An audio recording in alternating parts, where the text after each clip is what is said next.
ज्ञान में बाधक ही है।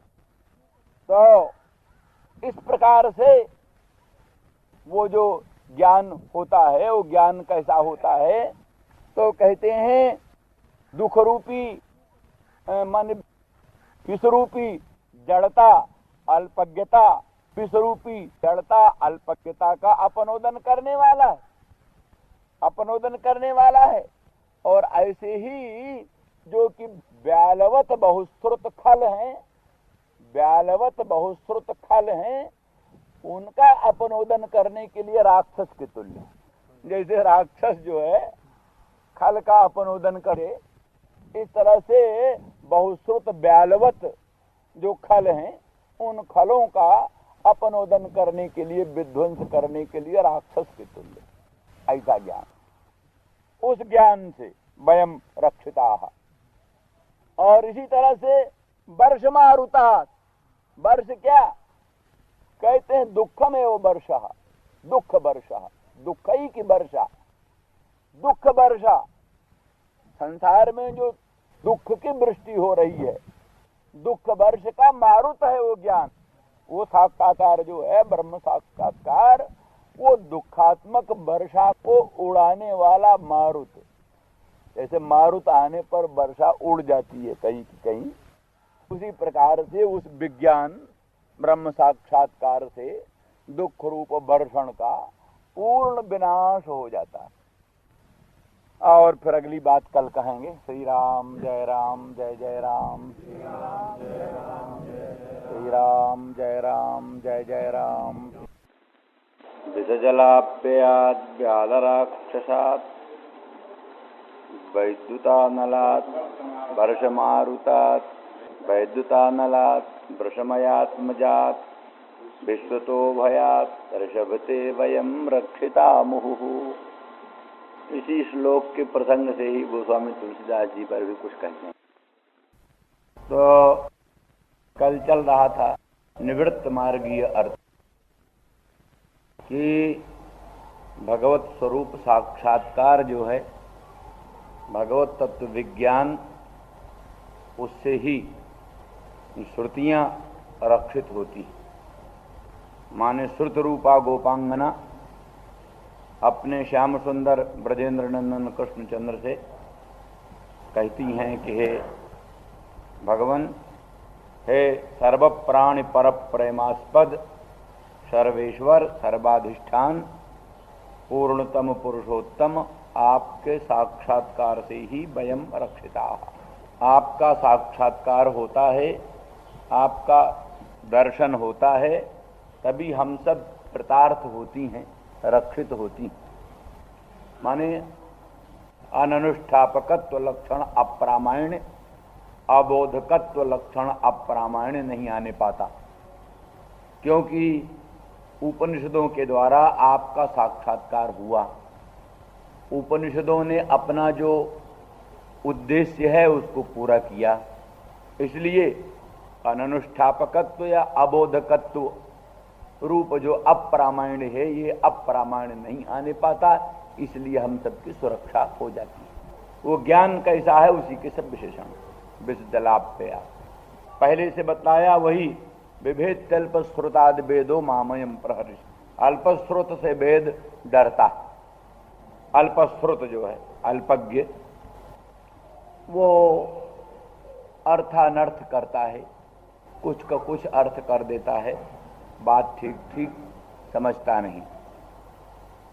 तो इसलिए वो जो विषरूप जड़ है, विषरूप जो जल है, जल जड़, जड़ता, अज्ञान, अल्पज्ञता, अल्पश्रुतता, अल्पश्रुतता, उसको अपनोदन करने वाला है, अप्यय करने वाला है, विनाशक।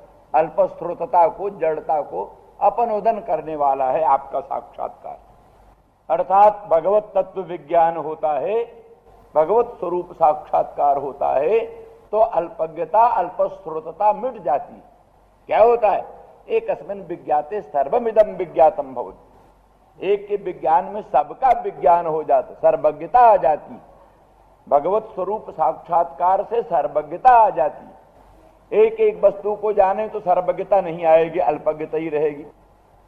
मिट्टी जान लिया, मिट्टी का विकार जान लिया गया, लेकिन सबका विज्ञान कैसे हो जाएगा?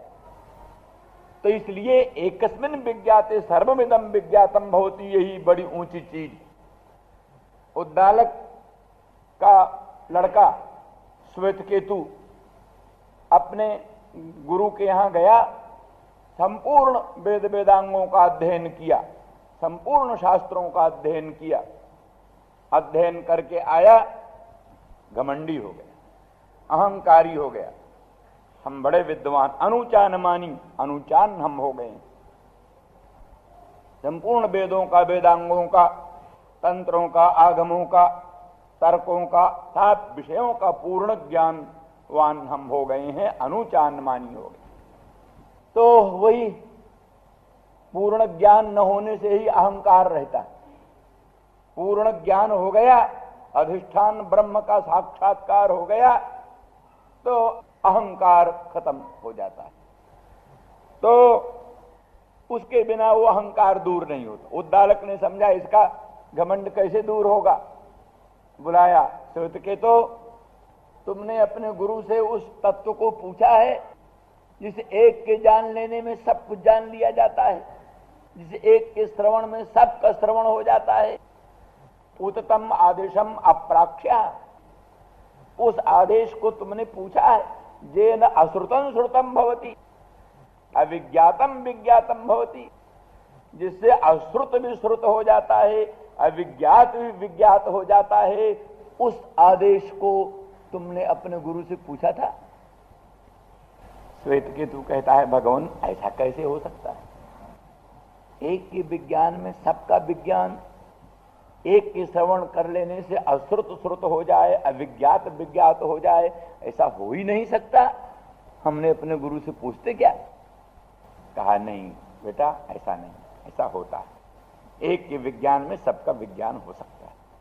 जैसे एक मृत पिंड, एक मृतिका का पिंड लो, एक मृतिका के पिंड का विज्ञान हो जाए तो मृतिका से निर्मित जितने घट शराब उदंचन आदि हैं सबका विज्ञान हो जाता है।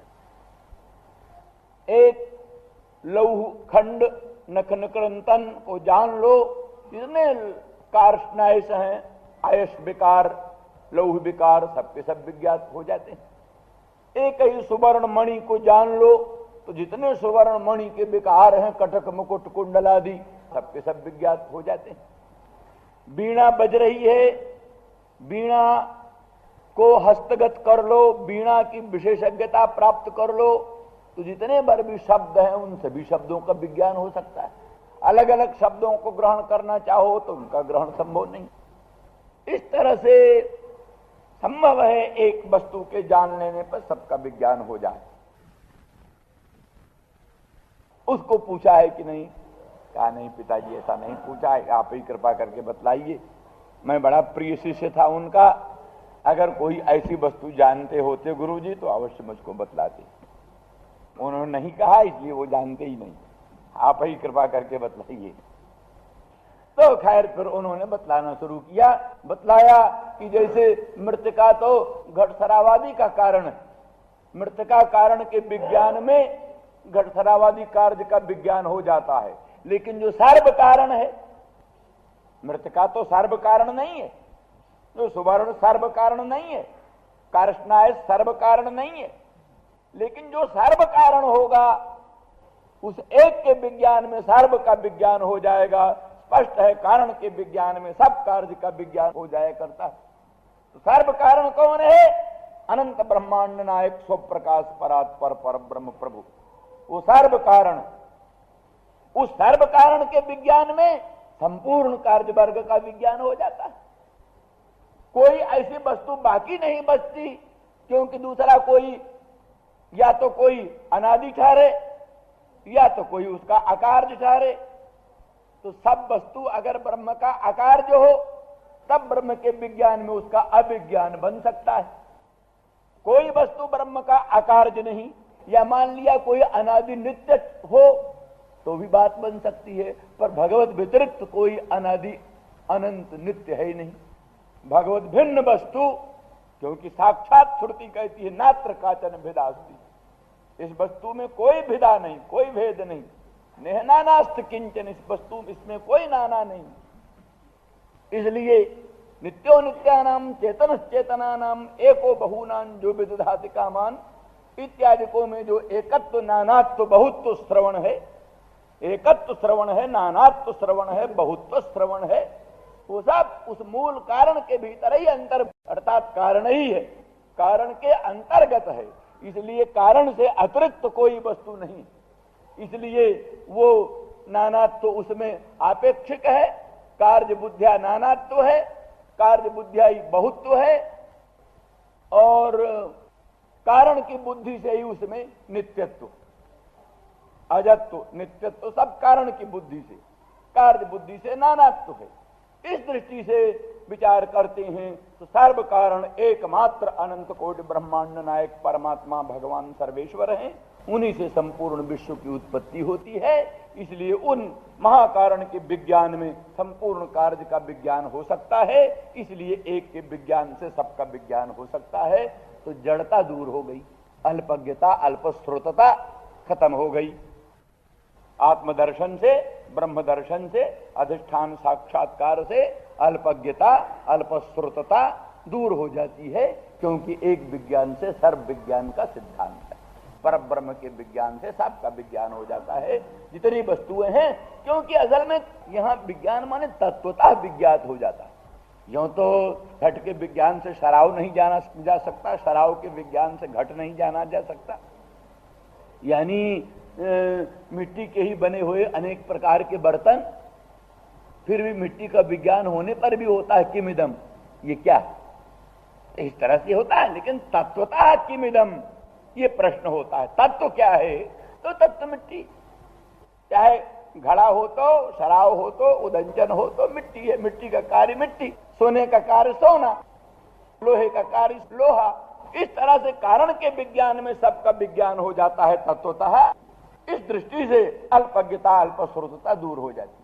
उसके बाद बहुश्रुतता भी हो, लेकिन खल की बहुश्रुतता, ब्याला खला, ब्याला खला, ब्याल खल होते, तो खल का बहुश्रुतत्व वो जो विपरीतार्थ कल्पना में पर्यवसित होता।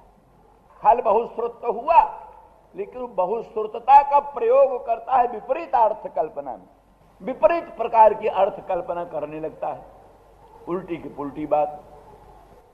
इसलिए बहुश्रुत होने के साथ साथ यदि साधु हो, सज्जन हो, आस्तिक हो, तो बहुश्रुतता काम देती है। नहीं तो बहुश्रुतता हो साथ खलता हो, तो फिर खलता और बहुश्रुतता वो विपरीत अर्थ कल्पना में पर्यवसित होती है, शुद्ध तत्व का निर्णय नहीं होने पाता।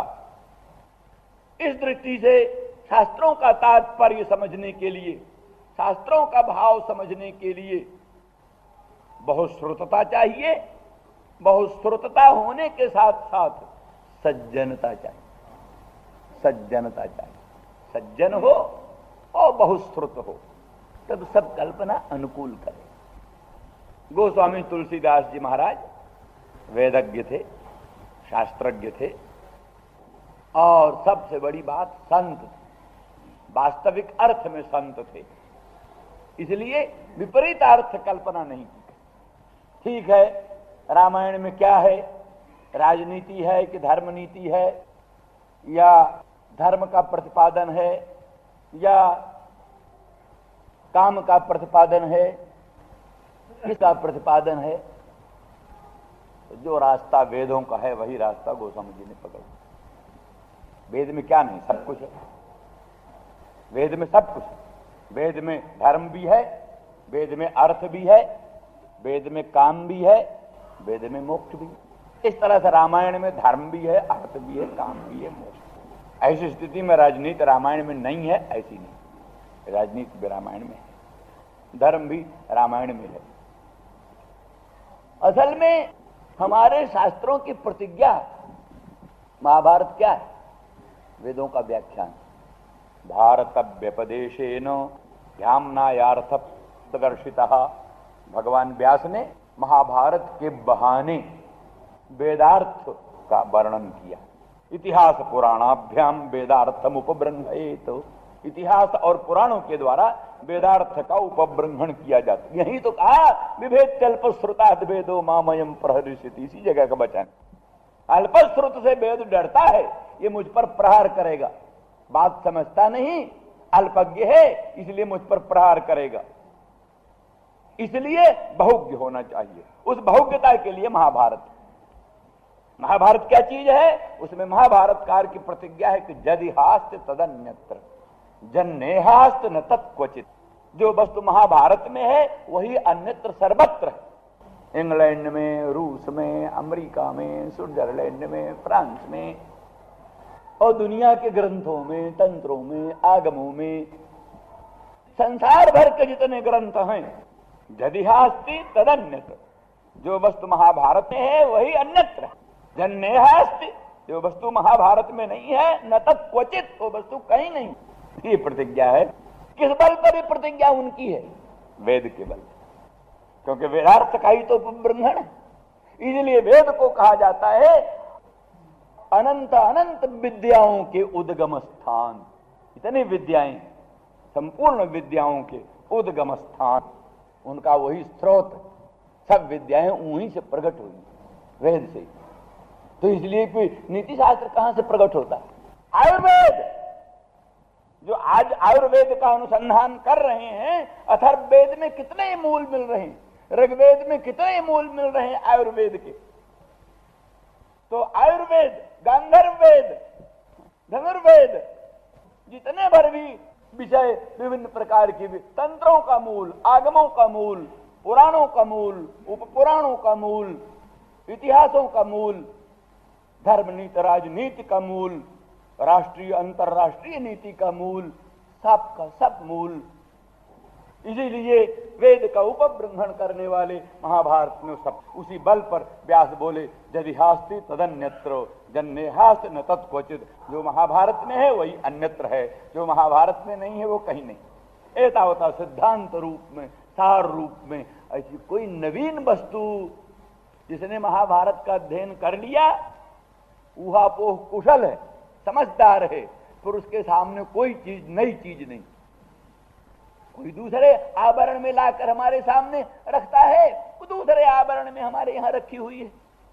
आख्यान उपाख्यान के पात्रों में भेद हो सकता है, उनके रूप वेशभूषा में अंतर हो सकता है, लेकिन वस्तु तत्व सिद्धांततः ऐसी कोई वस्तु नहीं है संसार में जो नई चीज, कम से कम हम लोग जो सुनते हैं, देखते हैं, भिन्न भिन्न ढंग के लोगों से मिलते हैं, अनेक लोगों के तर्कों की बात सुनते हैं, तो हम दूसरी बात भी नहीं जानते, दूसरी भाषा भी नहीं जानते, दूसरी परिस्थिति भी नहीं जानते, तो भी अपनी स्थिति से ही सबका उत्तर दे लेते। इसका मतलब यह है कि यदि हास्ति तदन्यत्र जन्नेहास्य न तत्क्वचित, बहुत सत्य बात। लेकिन ये होने पर भी, जैसे वेद कहते वेदैश्च सर्वैरहमेव वेद्यः, संपूर्ण वेदों का वेद्य एकमात्र परब्रह्म, सर्वे वेदाजत पदमामनंती, सब वेद एक परात्पर परब्रह्म तत्व का ही प्रतिपादन करते हैं। ये प्रतिज्ञा होते हुए वेद वेद्य एकमात्र परब्रह्म परमात्मा है, वेदों का महातात्पर्य एकमात्र परब्रह्म परमात्मा में है। ये होते हुए भी वेद में सब कुछ है, धर्म भी है, अर्थ भी है, काम भी है, मोक्ष भी है, सब कुछ। चतुर्वर्ग और चतुर्वर्ग के अंगोपांग जो कुछ भी है वो भी सब कुछ है, सब कुछ भी है। तो इसका मतलब क्या? इसका मतलब एक महातात्पर्य परम ब्रह्म के प्रतिपादन में, अवांतर तात्पर्य विभिन्न वस्तुओं के प्रतिपादन में, अवांतर तात्पर्य विभिन्न विषयों के प्रतिपादन में होते हुए भी महातात्पर्य परम ब्रह्म के प्रतिपादन में। हमने कई बार कह दिया, आपको यहां से बद्रीनारायण जाना है, बद्रीनारायण भगवान का दर्शन करना है, तो बद्रीनारायण का दर्शन करना है तो भी आप अगर निरंतर बद्रीनारायण की यात्रा ही करते रहेंगे तो बद्रीनारायण पहुंचने से पहले ही राम नाम सत्य हो जाएगा। बद्रीनारायण पहुंचने से पहले ही मर जाओगे अगर केवल बद्रीनारायण की यात्रा ही करते रहोगे। इसलिए क्या करो, बद्रीनारायण जाना है तो भी बीच में भोजन करो, बीच में जलपान करो, बीच में विश्राम करो, और कहीं भेड़िया ने हमला कर दिया तो भेड़िया का मुकाबला भी करो, नहीं तो ही भेड़िया खा जाए, कहां से बद्रीनाथ पहुंचोगे? गुंडों ने, डाकुओं ने हमला किया, तुम्हारे जेब का पैसा छीन लिया, फिर कैसे पहुंचोगे बद्रीनाथ? कहां से दूध पियोगे, कहां से मलाई खाओगे? बद्रीनाथ कैसे पहुंचोगे? इसलिए बद्रीनारायण पहुंचना एक परम उद्देश्य होने पर भी बीच में भोजन करना, जलपान करना, विश्राम करना, शयन करना अनिवार्य है। हमलावर का मुकाबला करना अनिवार्य है। खूंखार जंतुओं का मुकाबला करना अनिवार्य है अगर आप बद्रीनाथ पहुंचना चाहते हैं तो।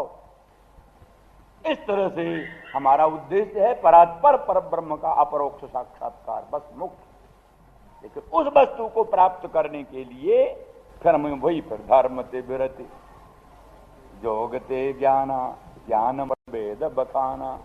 मोक्ष क्या है? भगवान, परब्रह्म भगवान ही मोक्ष है और कुछ नहीं मोक्ष। गोस्वामी तुलसीदास जी या और वैदिक उच्च संत, वो अगर मोक्ष भगवत भिन्न हो तो ऐसा मोक्ष त्याज्य, अग्राह्य। मोक्ष उसी हालत में ग्राह्य है जब मोक्ष भगवत रूप, निरावरण परब्रह्म स्वरूप ही मोक्ष। इसलिए मुक्तोपसर्प भगवान है तो है। तो अगर मोक्ष भगवान न हो तो मुक्तोपसर्प भगवान को कैसे कहें? भगवान मुक्तोपसर्प है, मुक्तों द्वारा प्राप्य वस्तु है।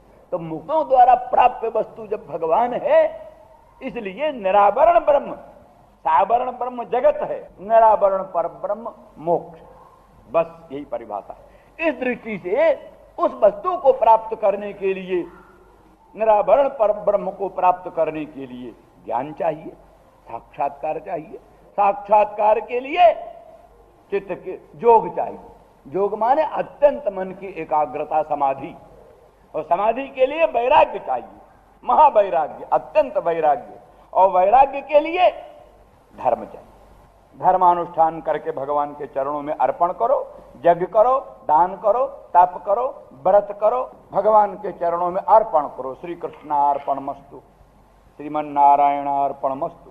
इस तरह से यज्ञ, तप, दान, व्रत आदि सत्कर्मों को करके भगवान के चरणों में अर्पण करो। इसी से वैराग्य उत्पन्न हो। तावत कर्माणि कुर्वी तो न निर्विद्येत जावता मत कथा श्रवणादौ वा श्रद्धा जावन न जायते। कर्म करने की अवधि है। कब तक निष्काम कर्म करते रहो, तब तक निष्काम कर्म करते रहो, जब तक कि भगवत कथा में पूर्ण अनुराग न हो जाए, संसार से पूर्ण वैराग्य न हो जाए, तब तक वर्णाश्रमानुसारी श्रौत स्मार्त निष्काम धर्म कर्म का आचरण करके भगवान के चरणों में अर्पण करते रहो। तो उसके लिए धर्म चाहिए, और धर्म के लिए धन चाहिए। धन न होगा तो धर्म कहां से बनेगा? मंदिर में आओ, एक फूल की माला तो लाओ, पैसे नहीं तो कहां से फूल माला लाओगे? भगवान का दर्शन करके नया पैसा एक तो चढ़ाओ, नए पैसा सही, तो पैसे नहीं तो कहां से नया पैसा, कहां से पुराना पैसा? सब ठन ठन पाल कंगाल दास रुंड मुंड लुंज पुंज हो जाए तो कहां से क्या बनेगा? मंदिर कैसे बनेगा? मंदिर को भोग राग कहां से लगेगा? यज्ञ कैसे बनेगा? धन से ही ना, धन से ही ना। धन होगा तभी ना यज्ञ होगा, धन होगा तभी दान होगा, धन होगा तभी तप होगा, धन होगा तभी सब कुछ बनेगा। अग्निहोत्रादि कर्म कलाप भी वैसे ही बनेंगे, उसके बिना कुछ नहीं बनेंगे। इसलिए धर्म के लिए धन की रक्षा चाहिए, और गुंडागर्दी में धन की रक्षा ही नहीं होगी, धन छिन जाएगा। इसलिए गुंडागर्दी दूर करने के लिए, छीना झपटी दूर करने के लिए शुद्ध राजनीति चाहिए, पवित्र राजनीति, राम राज्य की राजनीति चाहिए, जहां सब नर करहि परस्पर प्रीति, चलहि स्वधर्म निरत श्रुति नीति, जहां बैर न कर काहू सन कोई, राम प्रताप विषमता खोई, जहां नहीं दरिद्र को दुखी न दीना, नहीं को अबुध लक्षण ही ना, तभी उस राम राज्य में दैहिक दैविक भौतिक तापा, राम राज का हूं ही नहीं व्यापा। इसलिए महर्षि वाल्मीकि बोलते हैं, धर्मेण शासिते राष्ट्रे न च बाधा प्रवर्तते नाभयो व्याधयश्चापि रामे राज्यम प्रशासति। रामचंद्र के धर्म नियंत्रित शासन तंत्र में किसी को आधी नहीं हुई, व्याधि नहीं हुई, मानसिक पीड़ा भी नहीं हुई किसी को। शरीर संबंधी पीड़ा तो होती कैसे? किसी को शारीरिक पीड़ा नहीं, मानसिक पीड़ा नहीं, किसी प्रकार की पीड़ा नहीं। लोग इतने निर्भर हैं शासन पर, किसी का लड़का मर जाता है तो ले जाकर राम के दरवाजे छोड़ाते। क्यों? राजा जिम्मेदार, क्यों हमारा लड़का मरा? चोरी हो गई, ये इसके लिए राजा जिम्मेदार है, इसको तो कहना ही क्या है। चोरी हो जाए तो जिम्मेदार राजा है ही है। पर आज का दुनिया का किसी का लड़का मर जाए, जाके कहो नेहरू साहब हमारा लड़का मर गया, जिलाओ, पागल है, उसी को ले जाकर पागल खाने में बंद करो। लड़का मर गया, अपने दुख से मर गया, ढंग से मर गया, हम क्या करें। पर हम उस पर भी विचार कर, हम जिम्मेदार हैं, दीनदार, ईमानदार, धर्मात्मा शासक के रहते रहते किसी का लड़का अकाल में मरा क्यों मरा। बुलाया अपने मंत्रियों को, वशिष्ठ को, जाबाल को, वामदेव को, बड़े बड़े ऋषियों महर्षियों, यही तो सब मंत्री थे।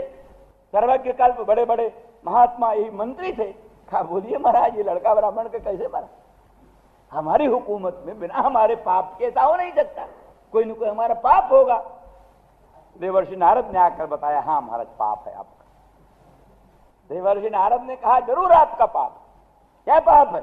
आपके राज्य में धर्म का उल्लंघन हो रहा है, आपके राज्य में धर्म व्यवस्था का व्यतिक्रम हो रहा है। जैसी धर्म व्यवस्था धार्मिक शासन में होना चाहिए, वो धार्मिक व्यवस्था आपके शासन में नहीं चल रहा।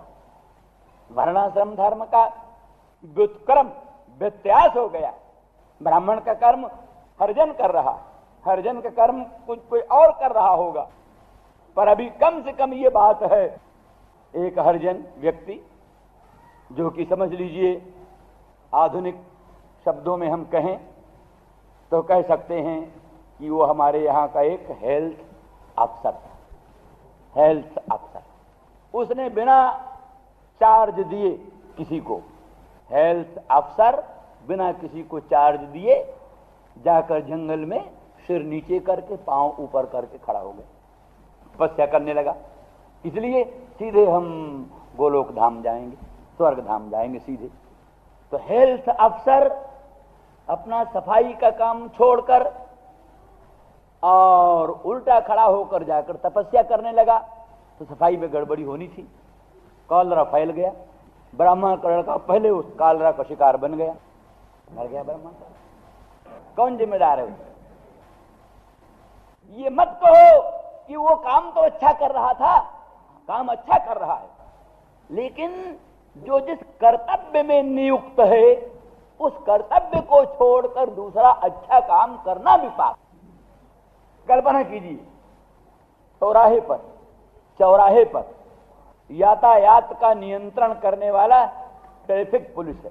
ट्रैफिक पुलिस यातायात का नियंत्रण कर रही, यूं हाथ दिखाती, यूं कर यातायात का नियंत्रण करने वाली ट्रैफिक पुलिस अपना काम कर रही। वहीं 20 कदम पर कुछ गुंडों ने एक गरीब आदमी को पकड़कर गिरा दिया, उसका टेंट में रुपए छीनने लगे।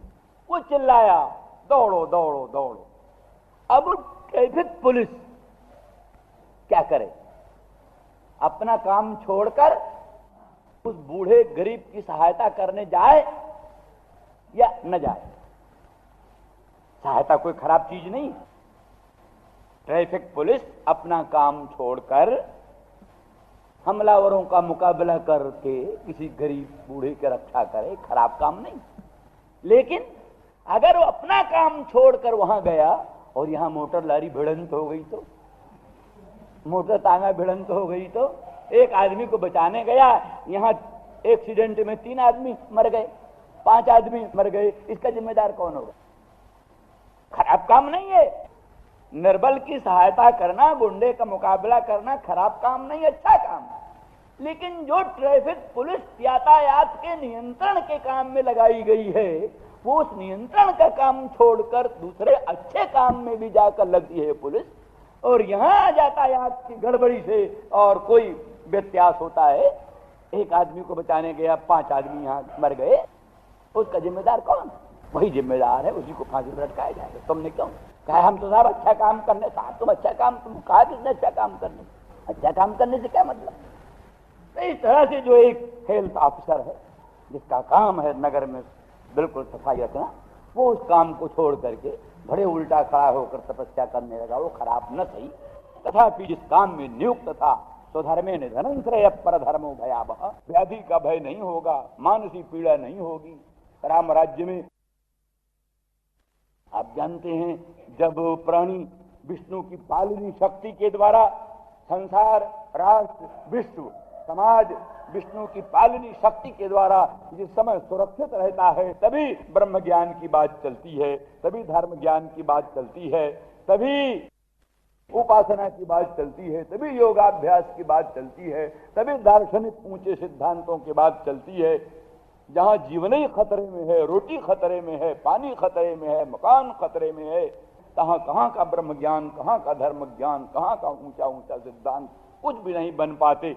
इसलिए जैसे बद्रीनारायण पहुंचने का साधन होने के कारण भोजन करना, जलपान करना, विश्राम करना, कुंडों का मुकाबला करना अनिवार्य है सबके लिए, बद्रीनारायण पहुंचने का साधन है। इसी तरह से भगवत स्वरूप साक्षात्कार के लिए सब वेदों का महातात्पर्य परब्रह्म परमेश्वर में होते हुए भी वेदों के अवान्तर तात्पर्य कर्म कांड में भी है, अवान्तर तात्पर्य उपासना कांड में भी है, अवान्तर तात्पर्य वेदों का राजनीति में भी है, अवान्तर तात्पर्य वेदों का अर्थ प्राप्ति में भी है, काम प्राप्ति में भी है, अवान्तर तात्पर्य वेदों का अनेक विषयों में है और महातात्पर्य एकमात्र परब्रह्म में है।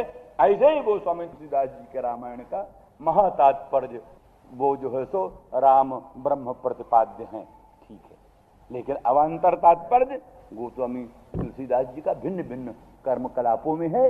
इसीलिए जहां राम एक जगह कहा, कलि नहीं धर्मन कर्म विवेकु, राम नाम अवलंबन एकु, तो क्या करोगे फिर? अब वेद विद्यालय बंद कर दिए जा, अग्निहोत्र, दर्श, पूर्णास, संध्या बंदन सब बंद कर दिए जा।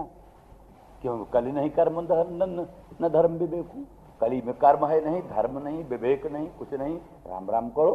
तो काहे वेद वेदांग के अध्ययन में, अध्यापन में, काहे विभिन्न प्रकार की शिक्षाओं में बालकों का समय अपव्यय किया जा रहा है? सबको पढ़ाओ श्री राम जय राम जय जय राम, यही धूम मचने दो सब गांव कोने कोने में। इसलिए इन सब बातों पर गंभीरता से देखोगे तो गोस्वामी तुलसीदास जिस पर मौन नहीं, वो स्वयं कहते हैं, भक्त के साधन कहों बखानी, और सुगम पंथ मोहि पावहि प्राणी, प्रथम ही विप्रचरण अति प्रीति, निज निज धर्म निरत श्रुत नीति, निज निज धर्म निरत श्रुत नीति। वेद शास्त्र के अनुसार अपने अपने धर्म पर लगो। तो इसलिए फिर वर्णाश्रम निज निज धर्म निरत वेद पथ लोग, वेद मार्ग के अनुसार अपने अपने धर्म पर सब स्थिर रहे। तो अपना अपना धर्म वही शुरू है से राम नाम अवलंबन एक बात नहीं, वो भी एक स्थिति है, ऊंची ऊंची स्थिति है राम नाम अवलंबन एक, ठीक है। उसका मतलब यह है कि वही राम नाम के बिना इतर साधन शून्य प्राय हैं, लेकिन राम नाम के साथ सब साधन शून्य होते हुए भी महत्व के। ऐसे है ना, वो राम नाम एक अंक है, सब साधन है शून्य, अंक गए सब शून्य हैं, पर अंक रहे 10 गुण। राम नाम एक, राम नाम अंक है, जितने साधन है सब शून्य है। शून्य है समझने ही से समझ लो कि शून्य है मन निष्प्रयोजन है, पागलपन। शून्य निष्प्रयोजन नहीं होता, शून्य सब प्रयोजन होता है, लेकिन शून्य की सब प्रयोजनता तब होती है जब अंक रहे साथ। 1 लाख रुपया किसी को दे करके दस्तावेज लिखा लिया, 1 लाख रुपया, तो अंक तो एक ही है, बाकी तो शून्य शून्य है। अब अगर शून्य बेकीमत है, शून्यों को सबको हटा दो, शून्यों को हटा दो तो क्या होगा? 1 लाख के बदले 1 रुपया मिले। 1 लाख में से शून्यों को सबको हटा दिया, एक का अंक रख लिया, तो 1 लाख के बदले 1 रुपया मिला। घाटे में रहे कि मुनाफे में रहे? घाटे में रहे। इसलिए अंक न रहने पर तो शून्य की कुछ कीमत, मान लिया अंक हटा दो, शून्य और बढ़ा दो 1500, शून्य और 1500 बढ़ा दो, लेकिन अंक हटा लो तो शून्यों की क्या कीमत? लेकिन अंक रहे फिर शून्य बढ़ाओ, एक एक शून्य कीमती है, एक एक शून्य आवश्यक। ऐसे भगवान नाम के साथ जितने साधन हैं यज्ञ है, दान है, तप है, व्रत है, सब कीमती है। शून्य है लेकिन शून्य भी कीमती होता है, बड़ा कीमती होता है। एक अंक को 10 गुना बनाना, 100 गुना बनाना, 1000 गुना बनाना, करोड़ गुना बनाना, ये सब शून्य की कीमत। इस रीति से ये सब इन वाक्यों का अर्थ है। इन वाक्यों का ये अर्थ नहीं कि संध्या बंदन न करो, सूर्यार्घ्य न दो, सूर्योपस्थान न करो, बल वैष्णदेव न करो। दूसरी बात, गोस्वामी जी ने ये विशेषता की है, जहां राम को परब्रह्म, राम ही राम परब्रह्म प्रतिपाद्य मान रहे हैं, लेकिन वो कठमुल्लापन नहीं धारण किया। तुलसीदास जी ने कठमुल्लापन, जिस समय वो गौरी की स्तुति करने लगे तो जो ब्रह्म का लक्षण है वही कहा। ब्रह्म का लक्षण क्या है? जन्माद्य से जतः, यही तो ब्रह्म का लक्षण है। ये तो वायुमानि भूतानि जायन्ते जेन जातानि जीवन्ति जत पर्यन्ते विषम विशन्ति, यही तो ब्रह्म का लक्षण। जिससे संपूर्ण प्रपंच उत्पन्न होता है, जिसमें संपूर्ण प्रपंच लीन होता है, जिसमें संपूर्ण प्रपंच स्थित होता है, वही पर ब्रह्म है, वही राम है। आप जहां गौरी की स्तुति कर रहे हैं, क्या कह रहे हैं? जय जय जय जय जय गिरिवर राज किशोरी, जय महेश मुखचंद्र चकोरी, जय गज बदन खड़ानन माता, जगत जनन दामिनी दुत गाता, नहीं तव आदि मध्य अवसाना, अमित प्रभाव वेद नहीं जाना, भव भव विभव पराभव कारिणी, विश्व विमोहन स्वबस बिहारिणी। तो भव भव विभव पराभव क्या? भव भव भव माने संसार की उत्पत्ति, भव विभव माने संसार का पालन, और भव पराभव। भव भव विभव पराभव, ये काव्य की छटा है। भाव का भव उत्पत्ति, भाव का विभव पालन, भाव का पराभव संहार, अर्थात भाव की उत्पत्ति, भाव का पालन, भाव का संहार आप ही के द्वारा होता है। जो ब्रह्म का लक्षण हो पूरा पूरा घट गए। भगवती भी ब्रह्म है, चलो भाई। अब आप कहते हो राम ब्रह्म है, गोस्वामी जी ने माधव को भी ब्रह्म कहा, रे मन माधव ने कुनिहार। तो जहां आपने क्या नाम है कृष्ण गीतावली में, एक कृष्ण गीतावली में जो कृष्ण की महिमा कह डाली, अभूतपूर्व थोड़ी सा है, छोटा ही सा ग्रंथ है, पर इतना अभूतपूर्व दिव्य गुणों को व्यक्त किया है कि कुछ कहना नहीं। इस तरह से अपने व्यवहारों में भी उन्होंने वृंदावन धाम में जाकर के श्री कृष्णचंद्र परमानंद कंद भगवान के मंदिर में कृष्ण को ही रामचंद्र राघवेंद्र के रूप में दर्शन किया। हाँ, उपासना के लिए आवश्यक है ध्येय स्वरूप एक चाहिए। 100 ध्ययन करोगे अभी एक मिनट में इसका, 1 मिनट में उसका, 1 मिनट में उसका, तो मन की स्थिरता न होगी। इसलिए ध्यान के लिए तो ध्येय एक होना चाहिए, लेकिन मूल तत्व को नहीं भूलना चाहिए। यथा अनेकन वेश धरि नृत्य करई नट कोई, जोई जोई भाव दिखावई आपुन होई न सोई। इस सिद्धांत को याद रखो तो समझ लो कि वही अनंत ब्रह्मांड नायक परात्पर पर ब्रह्म प्रभु रामचंद्र राघवेंद्र के रूप में प्रकट हैं। वही रामचंद्र राघवेंद्र प्रभु श्रीमन नारायण परात्पर पर ब्रह्म विष्णु के रूप में प्रकट हैं। यद्यपि दूसरी जगह ये भी कहते हैं, शंभ विरंच विष्णु भगवाना उपजहि जासु अंश विधिनाना, अगणित उमा रमा ब्रह्म उपजहि जासु अंश गुण खानी, अगणित उमा रमा ब्रह्माणी। लेकिन उस मूल सिद्धांत को वो जब वो संभालते हैं कि कोई अनंत ब्रह्मांड नायक परात्पर पर ब्रह्म प्रभु है, तो अनंत ब्रह्मांड नायक परात्पर पर ब्रह्म प्रभु के अंश से ब्रह्मांडांतरवर्ती एक एक ब्रह्मांड का उत्पादक पालक संहारक भी तो ब्रह्मा विष्णु रुद्र है। एक एक ब्रह्मांड का उत्पादक पालक संहारक भी तो ब्रह्मा विष्णु रुद्र है। शंकराचार्य ने कह दिया विष्णु न शेषांश गोपान वत्सजुतान दर्शेदजम विष्णु न शेषांश। तो ऐसी स्थिति में कार्य ब्रह्म, ये अनंत विष्णु कार्य ब्रह्म, अनंत रुद्र कार्य ब्रह्म, अनंत ब्रह्म कार्य ब्रह्म, अगणित उमा रमा ब्रह्माणी सब कार्य ब्रह्म। कार्य कारणातीत ब्रह्म जनक नंदिनी जानकी, कार्य कारणातीत ब्रह्म राम। और वही चीज, वही कार्य कारणातीत पर ब्रह्म रामायण के महातात्पर्य का विषय राम रूप में, वही श्रीमद् भागवत के महातात्पर्य का विषय कृष्ण रूप में, वही विष्णु पुराण के महातात्पर्य का विषय श्रीमन नारायण विष्णु रूप में, वही ब्रह्म वैवर्त आदि पुराण के महातात्पर्य का विषय श्री विष्णु रूप में, वही कहीं शिव पुराण, स्कंद पुराण आदिकों में महातात्पर्य का विषय होकर शिव रूप में आ जाता। तो वस्तु तत्व एक होते हुए भी, इसीलिए गोस्वामी जी ने कहा कि सेवक स्वामी सखा सी पी के, सेवक स्वामी, शिव जी राम के सेवक भी हैं और स्वामी भी हैं और सखा भी। सेवक और स्वामी और सखा कह करके शुद्ध अभेद व्यक्त किया। तो इस बात को देखते हुए इस भावना को जो गोस्वामी, जो कि अल्पश्रुत में नहीं हो सकती, अल्पश्रुत में ये भावना, अल्पश्रुत यही कहा है। यहाँ तो समिरंज विष्णु भगवान जा गुण का। अब साहब विष्णु पुराण का विष्णु कैसे परब्रह्म हो सकता है? हरगिज नहीं, तीन काल में नहीं। विष्णु छोटा है, राम बड़े हैं। चलिए साहब, तो ये अल्पश्रुतों का काम, अल्पश्रुत जो होंगे, जो बहुश्रुत होने पर भी खल होंगे, बहुश्रुत होने पर भी खल होंगे, सब विपरीतार्थ कल्पना कर डालेंगे, विपरीतार्थ कल्पना कर डालेंगे। हैं वो जानते हैं कहां क्या है।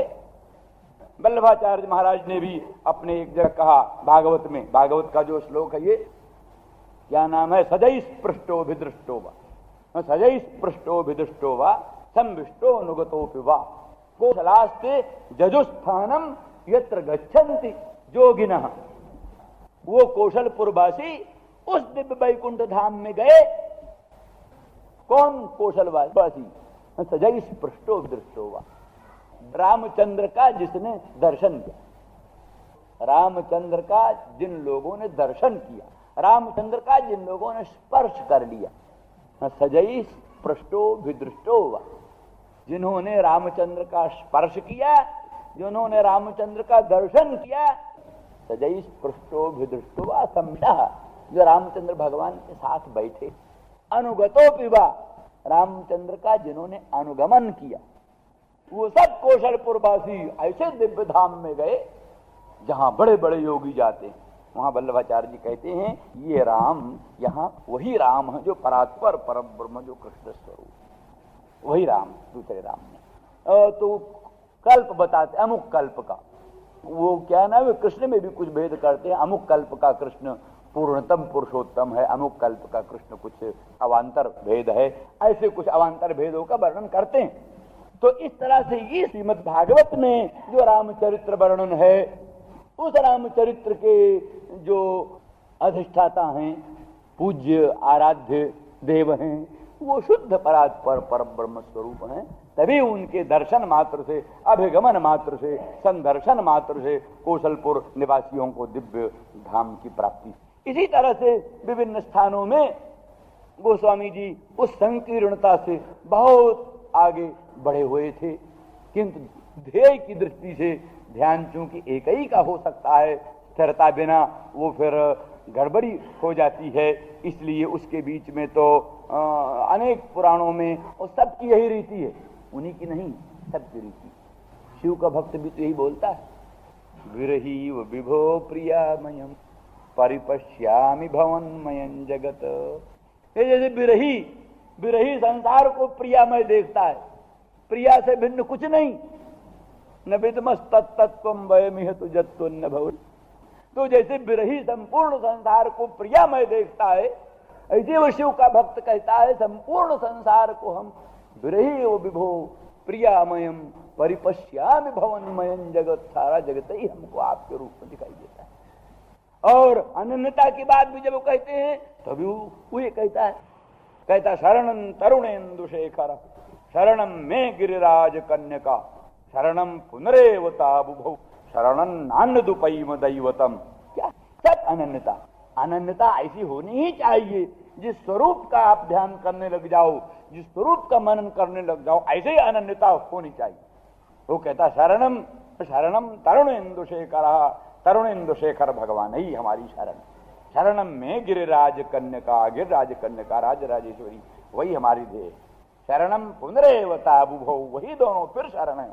शरणं नान्यदुपैम दैवतम, भूल करके भी अन्य दैवत का शरणम नहीं लेते। गोस्वामी जी ने भी कई जगह कहा कि जो जीव आपको छोड़कर दूसरा नाम ले तो उसको काट कर फेंक। इस तरह की अनन्यता है। ये तो अनन्यता ही सिद्धि का मूल मंत्र है। इसका मतलब जिस उपास्य स्वरूप में निष्ठा हो, उसी उपास्य स्वरूप को अनन्य भाव से देखो, और वही फिर भिन्न भिन्न रूपों में प्रकट होता है। इस रूप में वो कठमुल्लापन बिना धारण किए हुए, संकीर्णता को बिना धारण किए हुए, और संपूर्ण वेदों शास्त्रों का बहुत श्रुतता के साथ, सज्जनता के साथ समन्वय करते हुए भी और अपने एक लक्ष्य के आधार पर चल सकते हैं और उसमें पूरी पूरी सफलता मिल सकती है। ये सब गोस्वामी तुलसीदास जी के रामचरितमानस के और उनकी विनय पत्रिका से और उनके जो इतर ग्रंथ, 16 ग्रंथ हैं, उन सबको पढ़ने से उनकी अनन्य प्रीति, अनन्य भक्ति और शुद्ध सिद्धांतज्ञता, शुद्ध सिद्धांत निष्ठा, ये सब पूर्ण रूप से विदित होती है। अवश्य उसका अनुसरण करने से सब प्राणियों का कल्याण हो सकता है। श्री राम जय राम, जय जय राम। कलाप्याद व्यालराक्षसात् वर्षमारुतात् वैद्युतानलात् वृषमयात्मजात् विश्वतो भयात् ऋषभते वयम रक्षिता मुहुः। इन सब वाक्यों के द्वारा गोपांगना भगवान श्याम सुंदर श्री कृष्णचंद्र से अनुरोध कर रही हैं, भगवान आप दर्शन दे।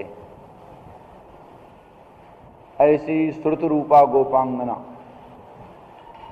मंत्र ब्राह्मणात्मक वेदों की ऋचाओं की अधिष्ठात्री देवियां, वही गोपांगना रूप धारिणी होकर भगवान से कह रही हैं कि आपका जो दर्शन है, हे ऋषभ, ऋषभ माने सर्वश्रेष्ठ, क्षर अक्षर दोनों से अतीत पुरुषोत्तम, हे पुरुषोत्तम, आपके ही साक्षात्कार से, आपकी ही अपरोक्ष अनुभूति से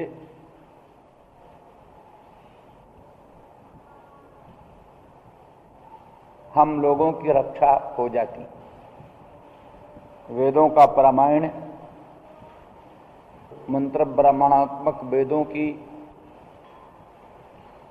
ऋचाओं की अधिष्ठात्री शक्तियां हम सब तभी सार्थक होती हैं जब हमारे द्वारा आपका अपरोक्ष साक्षात्कार साधकों को होता है। उसी प्रसंग में ज्ञान का ये सब विशेषण दिया। आपके ज्ञान से, आपके साक्षात्कार से हम सब की रक्षा होती है। वो आपका साक्षात्कार कैसा है, उसी का विशेषण दिया। पिस जलाप्यात व्याल राक्षसात, जड़ता, अल्पज्ञता, अल्पश्रुतता, यही वेदों के लिए भय है। जितने जो लोग अल्पज्ञ हैं, अल्पश्रुत हैं, उतना ही उनसे वेदों को डर लगता है। अल्पज्ञ, अल्पश्रुत वेदों का अर्थ ठीक ठीक नहीं कर सकता। इसलिए आपका साक्षात्कार उस अल्पज्ञता को, अल्पश्रवण को हटाने वाला है। मांडूक्य उपनिषद में यह भी लिखा है कि जो तत्वविद, ब्रह्मविद वरिष्ठ है, ब्रह्म तत्व का साक्षात्कार कर सका है, वो संपूर्ण वेद वेदांगों के अर्थ की सुव्यवस्था कर सकता है। अर्थात जो परस्पर विरोध, परस्पर असमन्वय, परस्पर असामंजस्य, उसको दूर कर सकता है। क्योंकि वचन भी है, यस्तम वेद सवेद वित, जो बीज सहित, मूल सहित इस अश्वत्थ वृक्ष को जानता है, वो वेदविद, वेद को जानने वाला है। अर्थात अश्वत्थ रूप संपूर्ण संसार और उसका मूलभूत अधिष्ठान परब्रह्म परमेश्वर, दोनों को जो सांगोपांग समझ लेता है वही वेदविद हो जाता है। श्रीमद् भागवत में भी यही लिखा है, वेद किसका अभिधान करते हैं, किसका विधान करते हैं, किसका अनुवाद करते हैं, किसका विकल्पन करते हैं, किसका निषेध करते हैं, किसका अवशेषण रखते हैं। इत्यस्य हृदयन लोके नान्यो मद वेद कश्चन। इसका हृदय भगवान को छोड़कर और दूसरा कोई नहीं जानता। तो वही अंत में उत्तर दिया। वेद क्या करते हैं? माम विधत्ते विधत्ते च विकल्प अपोह्यते तो हम। वेद मेरा ही अभिधान करते हैं, वेद मेरा ही विधान करते हैं, वेद मेरा ही अनुवाद करते हैं, वेद मेरा ही अपोहन करते हैं, अंत में वेद मेरा ही अवशेषण रखते हैं। अर्थात अध्यारोप और अपवाद के द्वारा निष्प्रपंच परब्रह्म का ही प्रपंचन वेद करते हैं। इस सिद्धांत को जो समझ जाता है वो सांगोपांग रूप से कर्मकांड की व्यवस्था, उपासना कांड की व्यवस्था, ज्ञान कांड की व्यवस्था यथा यथम स्थापित करता। इसीलिए संक्षेप शारीरकार ने लिखा है, वक्तार मासाद्य यमेव नित्या सरस्वती स्वार्थ समन्विता भूत निरस्त दुस्तर्क कलंक पंका नमामितम शंकर मर्चितांघ्रिम। अर्थात शंकराचार्य रूप वक्ता को पा करके वेद लक्षणा सरस्वती स्वार्थ समन्विता हुई। अन्यथा कई वेद को केवल कर्मकांड में ही पर्यवसित कर देते हैं, कई वेद को केवल उपासना कांड में ही पर्यवसित कर देते हैं, कई लोग वेद को केवल ज्ञान कांड में पर्यवसित करके उपासना कांड को गौणार्थक मान लेते हैं, कर्म कांड को गौणार्थक मान लेते हैं। इस तरह से वेद के सभी अंगों को तत्त प्रामाणिक मानना, तत्त स्वार्थों में पर्यवसायी मानना ऐसा नहीं संभव।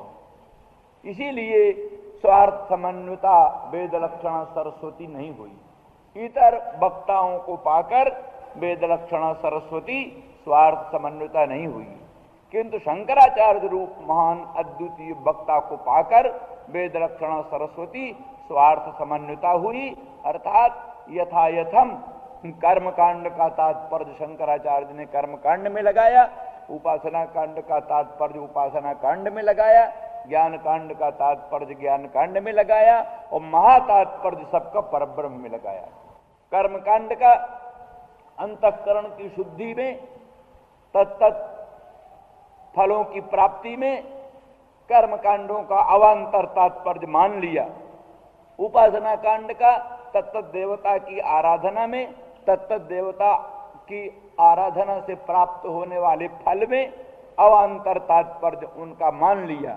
लेकिन महातात्पर्य कर्मकांड का भी अंतःकरण शुद्धि के द्वारा, उपासना कांड की चित्त की एकाग्रता के द्वारा, ज्ञान कांड का निरावरण पर ब्रह्म साक्षात्कार के द्वारा शुद्ध पर ब्रह्म में ही महातात्पर्य सबका निर्धारित किया।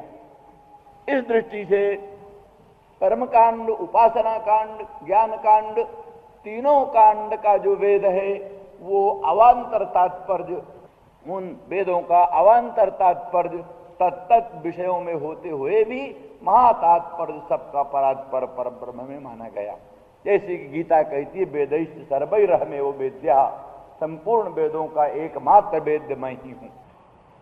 वेद भी कहता सर्वे वेदा जत पदमामनंती, संपूर्ण वेद एकमात्र परात्पर पर ब्रह्म का प्रतिपादन करते हैं।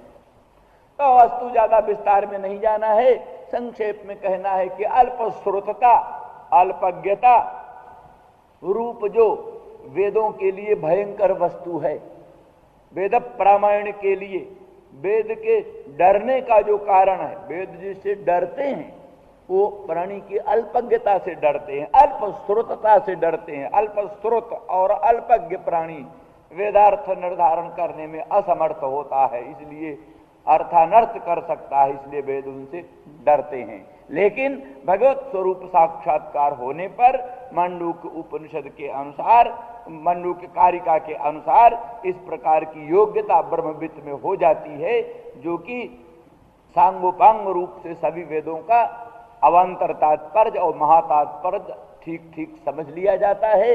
इसलिए वेदों का प्रामाण्य सुव्यवस्थित रहता है, उनको कोई डर नहीं रह जाता। इसलिए आपका दर्शन, भगवत स्वरूप साक्षात्कार, वो विश्वरूप जो जड़ता, अल्प श्रुतता, अल्पज्ञता, उसका अप्यय करने वाली है, माने नष्ट करने वाली है। और बहुश्रुतता अच्छी है, बहुश्रुत होना अच्छा है, लेकिन बहुश्रुत खल हो, खल बहुश्रुत सर्वथा विपरीत अर्थ की ही कल्पना करता है।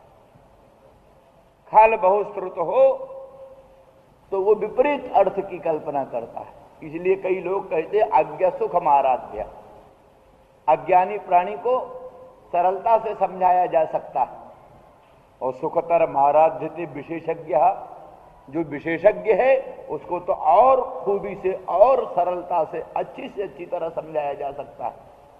पर ज्ञान लव दुर्विदग्धम ब्रह्मा पितन नरन नरंजयति, जो ज्ञान लव दुर्विदग्ध है, अर्थात न सम्यक ज्ञानवान है और न बिल्कुल अल्पज्ञ है।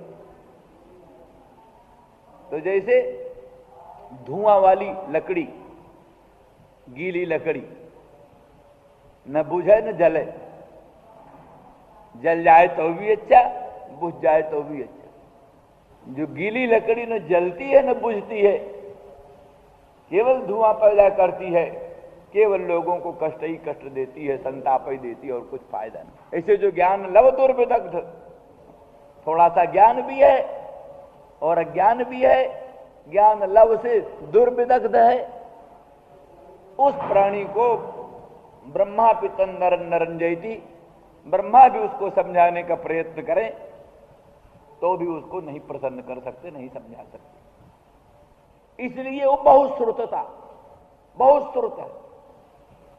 तंत्रों की भी बात, आगमों की भी बात, वेदों की भी बात, संहिताओं की भी बात, ब्राह्मण भाग की बात, आरण्यक की बात, उपनिषद की बात सब जानता है, बहुत श्रुत, लेकिन खल है।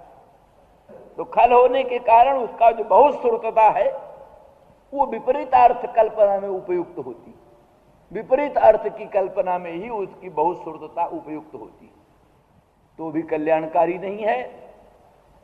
इसलिए ब्याल राक्षसात, ऐसे जो ब्याल है उनके लिए राक्षस माने अंतक, राक्षस अंतक को कहते हैं। तो ये ज्ञान जो है आत्म साक्षात्कार, ब्रह्म साक्षात्कार, ब्यालवत जो खल है बहुश्रुत,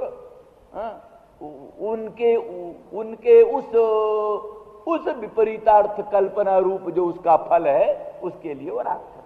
अर्थात तत्व साक्षात्कार होने पर, ब्रह्म साक्षात्कार होने पर वो खलता भी दूर हो जाती है और पूर्ण रूप से वेद निर्भय हो जाते हैं। इसलिए रक्षिता वयम, हम सब रक्षित हो जाती हैं इससे।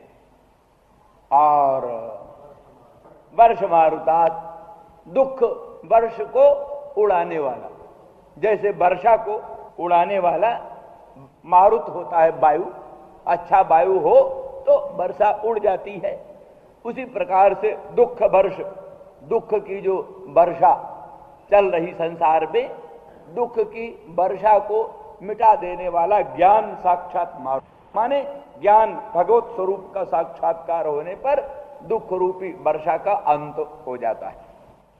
वैद्युता नलाद, वहां लिखा है, एक टीकाकार लिखते हैं, कहते विद्युत तृण पर्ण स्थानीयम अज्ञानम, तिनका और पत्ते के तुल्य, तिनके और पत्ते के तुल्य जो अज्ञान है वही विद्युत, तत्संभूतम वैद्युतम अहंकारादिकम, अज्ञानम विद्युत तत्संभूतम वैद्युतम अहंकारम तस्य अनलाद दाहकात, माने अज्ञान और अहंकार, अज्ञान और अहंकार दोनों को जलाने वाला साक्षात अग्नि। भगवत तत्व साक्षात्कार, भगवान का अनुभव क्या है? अज्ञान और अहंकार दोनों को जला देने वाला अग्नि। जैसे अग्नि के द्वारा लकड़ी जलकर भस्म हो जाती है, जैसे भगवत तत्व साक्षात्कार होने पर अज्ञान और अज्ञान से पैदा होने वाला जो अहंकार है, ये दोनों ही नष्ट हो जाते। विद्युत तृणपर्ण स्थानीयम विद्युतवत क्षणिकम तृणपर्ण स्थानीयम अनल दाह्यम। अनल से दाह्य जैसे होता है, जैसे ज्ञान दाह्य है अज्ञान, ज्ञान दाह्य अज्ञान है विद्युत पदवाच्य, तत्संभूत वैद्युत अहंकार। इसलिए अज्ञान और अज्ञान जन्य अहंकार दोनों को जला देने वाला अग्नि के तुल्य भगवत स्वरूप साक्षात्कार। वृषमयात्मजात का अर्थ कर दिया है। वृषः धर्म, निष्काम कर्म और निष्काम भगवद आराधन, निष्काम रूप से भगवान की आराधना और निष्काम कर्म का अनुष्ठान, वही है वृष। वृषमय माने धर्ममय, जो आत्मा माने अंतःकरण, धर्ममय जो अंतःकरण, धर्ममय अंतःकरण से उत्पन्न होने वाला एक ज्ञान है वृषमयात्मजात। वृषमय धर्ममय जो आत्मा अंतःकरण उससे जात।